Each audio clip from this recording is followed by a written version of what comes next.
Hello दोस्तों। मैं राहुल द्विवेदी आप सभी का फिर से स्वागत करता हूं। आज की वीडियो का टॉपिक है self love and specific person. मतलब हिंदी में अगर कहें तो स्वयं से प्यार और एक खास इंसान को कैसे अपनी जिंदगी में लाएं। अब ये टाइटल थोड़ा सा कॉन्ट्रडिक्टरी है कि ध्यान एक किस तरफ देना है, खुद पे देना है या खास इंसान पे देना है। और मैं यही चीजें क्लियर करना चाहता हूँ। जो लोग मुझे पहले से यूट्यूब पे देख रहे हैं उन्हें मालूम होगा कि कुछ साल पहले, मतलब जब लॉकडाउन शुरू हुआ था, मैंने कुछ वीडियोस बनाए थे। एक सेल्फ लव के ऊपर अलग से बनाया था और एक वीडियो बनाया था स्पेसिफिक पर्सन के ऊपर। वो दोनों ही वीडियो मेरे चैनल पे काफी पसंद किए गए थे और उन दोनों ही वीडियोस को लेके कुछ लोगों को कुछ चीजें क्लियर नहीं हुई थी। जैसे मैं उदाहरण के तौर पे बताऊं तो सेल्फ लव वाले वीडियो पे एक मोहतरमा ने कमेंट किया था कि आपने पूरे वीडियो में ये कहा है कि खुद से खुश रहो, मतलब अपने आप से खुश रहो, अपनी इच्छा से खुश रहो। जैसे कि एक अफर्मेशन होता है, I choose to be happy, मैं अपनी खुशी चुनता हूँ। और एक और अफर्मेशन है कि I am happy with my self, यानी मैं अपने आप में खुश हूँ। तो उन मोहतरमा का सवाल था कि अपने आप से कैसे खुश रहें जब सामने वाला आपको खुशी नहीं दे रहा है। तो वो खुद अपने क्वेश्चन को ही कॉन्ट्रडिक्ट कर रही थी।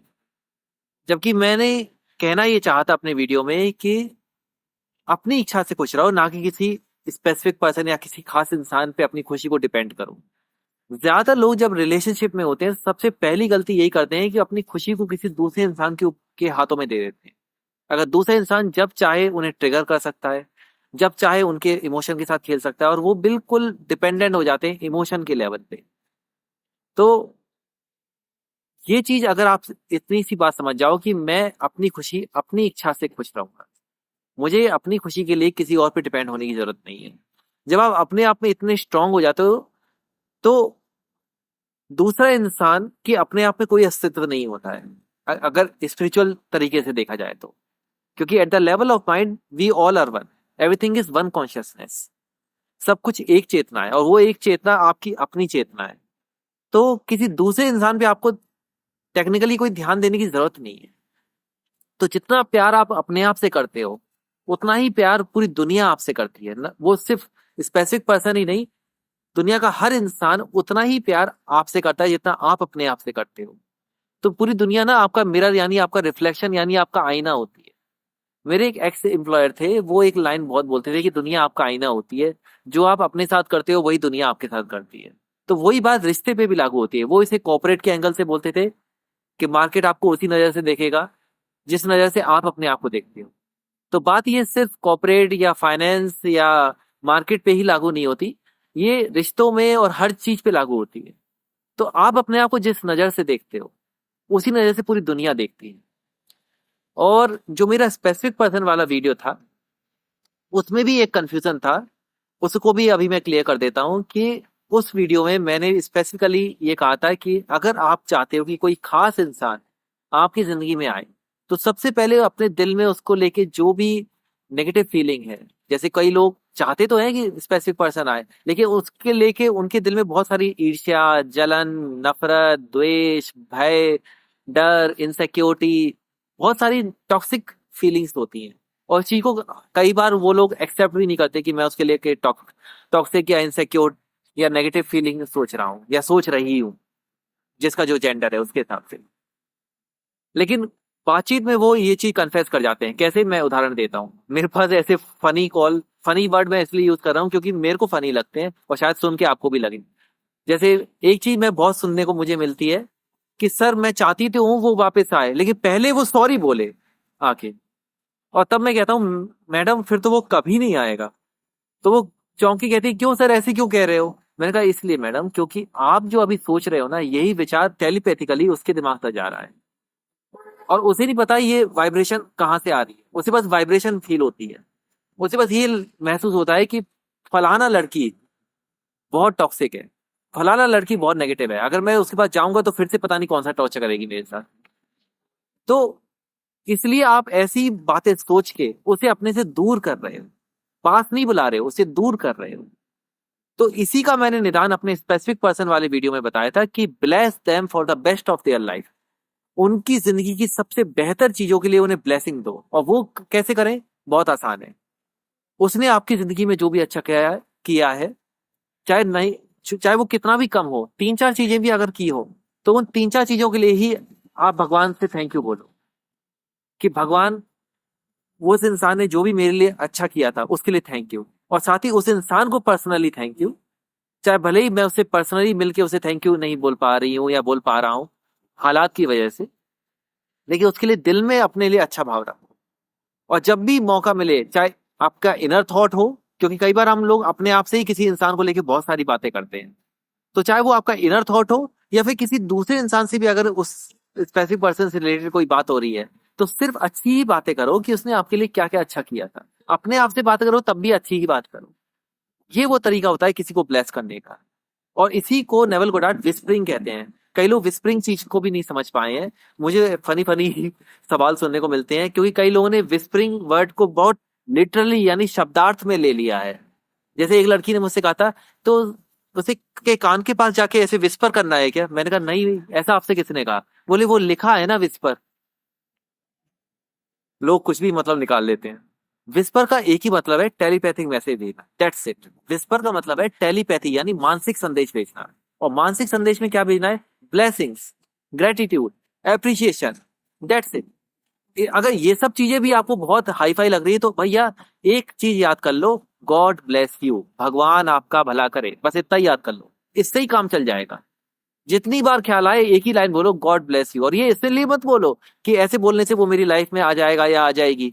ये इसलिए बोलो क्योंकि आप उसका भला चाहते हो, सिर्फ उसका भला चाहते हो, दैट्स इट। अब यहाँ पे एक क्वेश्चन और आता है जो मुझसे कई बार लोगों ने पूछा है कि सर मुझसे ब्लेसिंग दी नहीं जा रही है, मैं नहीं दे पा रहा हूं या दे पा रही हूं उसे, उसे ब्लेसिंग वाले या ग्रेटिट्यूड वाले या अप्रिशिएशन वाले या लविंग भाव से नहीं देख पा रहा हूं या नहीं देख पा रही हूं, लेकिन फिर भी मैं उस इंसान को वापस चाहता हूं। ऐसे लोग क्यों ब्लेसिंग नहीं दे पाते? उसका कारण ये है कि एक लाइन में मैं हमेशा बोलता हूं अपने ट्रू लव ग्रुप वाले व्हाट्सएप ग्रुप पे कि अधूरा घड़ा किसी की प्यास नहीं बुझा सकता। आप खुद में अधूरे हो, इसलिए दूसरे को नहीं ब्लेस कर पा रहे हो। मेरी जिंदगी में जितने लोगों का मैंने एक्सपीरियंस, अपने हीलिंग रिलेशनशिप की जो मैंने एक सीरीज बनाई थी, उस सीरीज में जितने लोगों को मैंने अपनी लाइफ में वापस अट्रैक्ट या मैनिफेस्ट किया, वो इसलिए कर पाए क्योंकि मैं अपने आप में एक पूरा घड़ा था, मैं अधूरा नहीं था। मैंने अपना ऑरा क्लीन रखा था। मैं अपने आप को, मैंने पहले खुशियों से, अच्छाइयों से, ब्लेसिंग से, मेरी जिंदगी में जो खुशियां, जो अच्छाइयां, जो अच्छी चीजें हो रही थी, उससे मैंने अपने आप को भर रखा था। मैं अपने आप में कंप्लीट था, मैं अपने आप से प्यार करता था। यही कारण है कि मैंने इस वीडियो का टाइटल रखा है self love and specific person. जब आप अपने आप से प्यार करते हो तो दूसरे को ब्लेस करना आसान होता है। और अगर आप दूसरे को ब्लेस ना भी करो, सिर्फ इतना ही कर लो कि अपने आप से प्यार करो, तो भी काम बन जाएगा। आपको ब्लेसिंग नहीं दी जा रही, मत दो, सिर्फ अपने आप से प्यार करो। और ये कैसे काम करता है? क्योंकि आपने एक मुहावरा सुना होगा कि खुशी खुशी को ढूंढती है। ये मुहावरा क्या दर्शाता है? ये मुहावरा दर्शाता है कि समान चीजें समान चीजों को आकर्षित करती हैं, जो डेफिनेशन है लॉ ऑफ अट्रैक्शन की। क्या होता है कि जब आप अपने आप में कंप्लीट होते हो, खुश होते हो, स्ट्रांग होते हो, तो वही एनर्जी आप पूरी दुनिया में, सिर्फ उसी इंसान की तरफ नहीं, पूरी दुनिया में रेडिएट करते हो, यानी प्रकाशित करते हो। और वो चीज से हर कोई आपसे जुड़ना चाहता है, हर कोई जानना चाहता है, चाहे वो कॉन्शियसली सोचे कि ये इतना खुश है या सबकॉन्शियसली एक जिज्ञासा के तौर में जुड़ जाए, लेकिन वो आपसे जुड़ना जरूर चाहता है। तो जब आप अपने आप को खुशियों से भर लेते हो, अपने आप से प्यार करते हो, अपने आप को अच्छाइयों से भर लेते हो, अपने आप को सिर्फ और सिर्फ प्यार देते हो और सिर्फ अपना ख्याल रखते हो, खुश रहते हो, तो कोई भी इंसान मजबूर हो जाता है सिर्फ ये जानने के लिए कि तुम इतने खुश क्यों हो। और इसी प्रोसेस में वो आपसे भी जुड़ जाता है। इतना सरल है। और इस वीडियो को बनाने के पीछे एक रीजन ये भी था, आज मैं सारे डाउट्स क्लियर कर देता हूँ इसी वीडियो में, कि हीलिंग रिलेशनशिप वाली सीरीज को कुछ लोगों ने देख के ये कहा कि सर आपने सिर्फ अपनी जो फ्रेंडशिप या कलीग्स को जो मैनिफेस्ट किया है उसके बारे में बात की है, आपने किसी रोमांटिक रिलेशनशिप की बात नहीं की है। देखो भैया, पहली बात तो ये जान लो, रोमांटिक रिश्ते जो होते हैं वो थोड़े पर्सनल होते हैं। उसमें किसी दूसरे इंसान का नाम या पर्सनल चीजें शेयर करना थोड़ा, क्या कहते हैं, सोचना पड़ता है उसके लिए। तो मैं ये तो नहीं बताऊंगा उनमें से कौन सा वाला रिश्ता रोमांटिक था या नहीं था, लेकिन मैं आप लोगों की सहूलियत के लिए एक छोटा सा काम ये कर सकता हूँ कि मेरी जिंदगी में कुछ लोग ऐसे हैं जिन्हें अट्रैक्ट या मैनिफेस्ट करने के लिए मैंने लिटरली कोई ब्लेसिंग नहीं दी, कोई भी क्या कहते हैं मन में विजुअलाइजेशन नहीं किया, कोई भी ग्रेटफुलनेस नहीं किया, कोई भी मन से अप्रिसिएशन नहीं किया, सिर्फ एक काम किया, खुद से प्यार करना। और उन लोग और वो सारे लोग एक एक करके मेरी लाइफ में अलग अलग मोमेंट ऑफ लाइफ, लाइफ के अलग अलग हिस्सों में, लाइफ के अलग अलग पड़ाव में, जिंदगी के अलग अलग पड़ाव में वो मेरी लाइफ में अपने आप आते हुए। जैसे शॉर्ट में मैं बताऊंगा, क्योंकि जैसे मैंने पहले कहा कि रोमांटिक रिश्तों को हम डिटेल में डिस्कस करना थोड़ा सही खुद से नहीं हो पाता है, क्योंकि वो पर्सनल चीजें हैं, आप नहीं शेयर करना चाहते हो किसी को भी। तो जिन लोगों की मैं अब एक एक करके बात करूंगा, इनमें से कौन सा वाला रोमांटिक था कौन सा नहीं था ये तो मैं नहीं शेयर करूंगा, लेकिन इतना बता सकता हूँ इनमें से कुछ लोग थे जो फ्रेंडशिप से थोड़ा ऊपर थे। सो पहला इंसान था ही, क्योंकि मैं एक मेल हूं और वो फीमेल होंगे, तो थोड़ा कॉमन सेंस भी लगाते जाओ दिमाग से वीडियो देखने के साथ साथ। तो जो पहला इंसान थी, पहली मोहतरमा थी, ये पहला किस्सा है मेरी जिंदगी का। इनको इनको लेके मैंने सिर्फ इतना किया था, मतलब मैंने अपने साथ क्या किया था, उनको लेके तो मैं कुछ भी नहीं किया था। ना कोई इमेजिनेशन, ना कोई ग्रेटिट्यूड, ना कोई एप्रिसिएशन, कुछ भी नहीं। क्योंकि हालात ऐसे थे कि मैं चाह के भी कुछ नहीं कर सकता था। मैं एक मेंटल स्टेट में ऐसे था कि मैं उनके बारे में सोच भी नहीं सकता था। सिर्फ एक चीज सोचता था कि काश वो होती तो अच्छा लगता, दैट्स इट। तो मैं सिर्फ एक चीज पे ध्यान देता था कि तब मैं अपने कैरियर को के बिगनर स्टेज में था।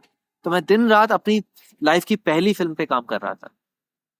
अपने आप हालात ऐसे हुए कि मेरी फिल्म भी बन गई, और वो फिल्म सक्सेसफुल हो गई।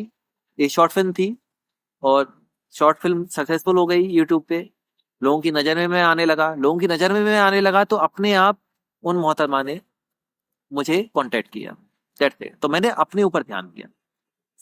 सीन नंबर 2, ये एक आर्टिस्ट थी जो मेरी एक अलग सी फिल्म में क्या कहते हैं, मैं सोचता था कि काश वो मेरी फिल्म का हिस्सा होती तो अच्छा लगता मुझे। और हालात कुछ ऐसे थे कि मैं उनसे डायरेक्ट अप्रोच किसी वजह से नहीं कर सकता था। तो मैंने ना चाहते हुए भी ऑप्शन में दूसरे लोगों से बात करना शुरू किया। लेकिन जब वो फिल्म बनने लगी और उसकी शूटिंग वगैरह होने लगी, तो उन्हीं मोहतरमा ने मेरे अपने किसी कलीग को कांटेक्ट किया कि ताकि मैं उन्हें उस फिल्म का हिस्सा बना सकूं। एंड एट द एंड वो मेरी फिल्म का हिस्सा बनी। We work together. तीसरा किस्सा भी एक आर्टिस्ट का ही है। उनके पास कुछ ऐसा रिसर्च मटेरियल था जो मुझे चाहिए था, और हालात कुछ ऐसे थे कि मैं उनसे डायरेक्टली नहीं कह सकता था। उसके लिए भी मैंने कुछ नहीं किया, मैं सिर्फ अपने काम पे ध्यान दिया। अपने आप हालात ऐसे बन गए कि उन्होंने खुद सामने से आके मुझे कांटेक्ट किया और अपना पूरा मटेरियल मेरे को दे दिया, सिर्फ इसलिए ताकि वो मेरे साथ काम कर सके। चौथा सीन भी एक आर्टिस्ट का ही है। अब बार बार आर्टिस्ट पर मैं इसलिए बोल रहा हूँ क्योंकि मैं एक फिल्म मेकर हूं, तो ऐसे ही लोगों से मिलना जुलना रहता है। That's a part of my life. चौथा हिस्सा भी एक आर्टिस्ट मोहतरमा का ही है। उन उनके खास टैलेंट को मैं अपने एक प्रोजेक्ट में यूज करना चाहता था, और उस टाइम भी हालात कुछ ऐसे थे कि मैं उनसे डायरेक्टली नहीं कह सकता था। उन्होंने खुद एक मोमेंट बाद काफी टाइम लिया। इन मोहतरमा ने बहुत टाइम लिया। कुछ लोग बहुत टाइम लेते हैं। हालांकि वो टाइम आपकी तरफ से भी हो सकता है, उनकी तरफ से भी हो सकता है, या बीच के हालात की तरफ से भी हो सकता है, क्योंकि बिकॉज वी ऑल आर को क्रिएटर्स। तो हम पूरी दुनिया एक चेतना है, और एक चेतना के हम असंख्य हिस्से हैं। तो असंख्य अंशों में क्या आदान प्रदान हो रहा है उस पर डिपेंड करता है। तो इन मोहतरमा ने थोड़ा टाइम लिया, बट वो मेरे प्रोजेक्ट का हिस्सा बनी। और एक आखिरी में किस्सा है जो थोड़ा है, वो क्या थी वो नहीं बताऊंगा, लेकिन वो थोड़ा पर्सनल है। और इस मोमेंट के लिए मैंने सिर्फ ऐसा था कि मैं लाइफ में उस वक्त ऐसे पड़ाव में था जब मैं बिल्कुल अकेला और एकाकी सा हो गया था, और मैं सिर्फ और सिर्फ अपनी रिकवरी पे ध्यान दे रहा था। और उस रिकवरी के दौरान कुछ लोगों ने मुझे हेल्प करी, और उन हेल्प करने वाले कुछ लोगों में से एक वो मोहतरमा भी थी। तो यहाँ पे मैं खत्म करूंगा। सार इस वीडियो का ये है कि अभी जो मैंने कुछ किस्से बताए, इसमें से कुछ लोग थे जो फ्रेंडशिप से थोड़ा ऊपर थे, और एक और समानता ये है कि इनमें से एक भी इंसान के लिए मैंने कोई एप्रिसिएशन, कोई ग्रेटिट्यूड, कोई विजुअलाइजेशन, कोई इमेजिनेशन, कोई ब्लेसिंग कुछ नहीं किया। सिर्फ खुद पे ध्यान दिया। Self love. और मेरे सेल्फ लव से वो इंसान, वो स्पेसिफिक पर्सन मेरी लाइफ का हिस्सा बना, मेरे काम का हिस्सा बना और मेरी जिंदगी का हिस्सा बना कुछ टाइम के लिए। तो that is the summary of the whole video, कि आप खुद से प्यार करके भी किसी भी इंसान को अपनी लाइफ में अट्रैक्ट कर सकते हो।